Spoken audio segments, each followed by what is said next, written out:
everyone. Open concept is a style that many homeowners want, but what do you do when there are stairs in the way? You get creative, of course. Joining us with a lesson on creating layouts that meet your needs is Tamara Robbins Griffith. Hey, T. Okay, tell us about the unique layout in your client's home.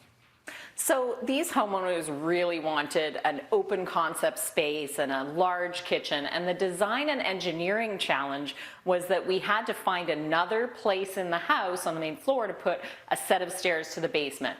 So previously in this space there was a set of stairs, there was a living room and a kitchen and dining room separated by a set of stairs to the basement, as well as a back staircase to the second story. And the family didn't need a second set of stairs to go up. You know, that was really just wasted space. So we had to find somewhere else to, you know, put a set of stairs to go down. We did find some of that space in the front hallway, which you'll get a look at, and then that enabled us to create this really spacious kitchen that can accommodate the family who loves to cook and their extended family that often comes to visit from overseas, and now they have this big, beautiful space.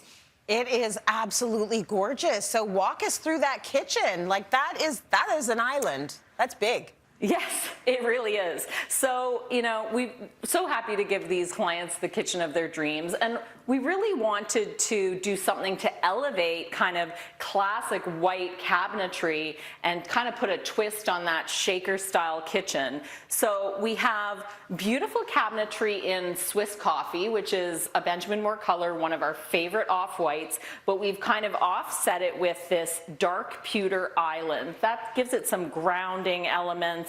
And just a little bit of contrast. You know, when you combine brass details, some warm wood, leather, a little bit of sparkle, I think it's perfectly suited to these two university professors and their growing children. It kind of was always made me feel like, what's a little bit of library inspiration? And then of course, you know, you said it, but the fact that we were able to make this into a big open concept space allowed us to put in a 10-foot island, right?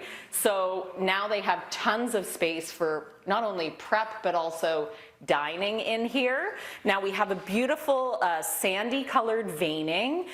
This is called Montauk from Handstone. It's a quartz composite counter, and we were able to get one slab. So there's no seams, it's fully continuous, and you know, I like to say she's not just a pretty island. This is a super functional piece, not just for eating, but it houses the recycling and garbage station, it houses the microwave, and then we were also able to, we designed it so that the bar stools wrap around the corner, which means the family can eat a lot of meals in here and they're not sitting in a long row. I'm like speechless. When am I ever speechless? That's like a beautiful island. I don't know what to say. Like they're going to be marking all the papers there, having set. You kind of want to sleep on it, right? Like maybe take a nap. It's 10 feet. Yes. Okay, beautiful. So I love the fact that it's open concept, but a sufficient storage. You made sure that there is storage, right? Yeah. Absolutely. So in the previous kitchen, there was actually nothing on this wall at all. And then, you know, these guys love to cook, so we've given them tons of closed storage, lots of pantry space for their, you know, dry goods, as well as like a lot of appliances. These guys have tons of small appliances. But then we were also able to carve out a little bit of extra counter space for them here. We've got a little coffee station, and it can kind of act as sort of a servery, almost like they like a casual style of living, like the dining room was not as important to them as creating a kitchen they're going to actually eat a lot of meals in. And then another challenge that comes up in you know, renovations is like when you have a lot of windows and they interrupt kind of the flow of cabinets and uppers. So, you know, everybody loves window light, but what do you do in this situation? Well, you can just tile up the wall and enjoy the tile, and that's pretty, or you can close a window, and some people do that just to get more storage. What my partner and I did, we built a custom shelf with MYOH, and it kind of is mounted on the ceiling as well as the back wall here. And what we've got is an opportunity for the clients to display some of their favorite pieces or frequently used pieces, but still allow that light to come through. So a creative solution, something people don't always think of, but you can put shelves in front of a window. Amazing. Okay, now let's talk about that front hallway. How did you get creative with that front hallway, T? So this house had quite a large front hallway, but there was no closet.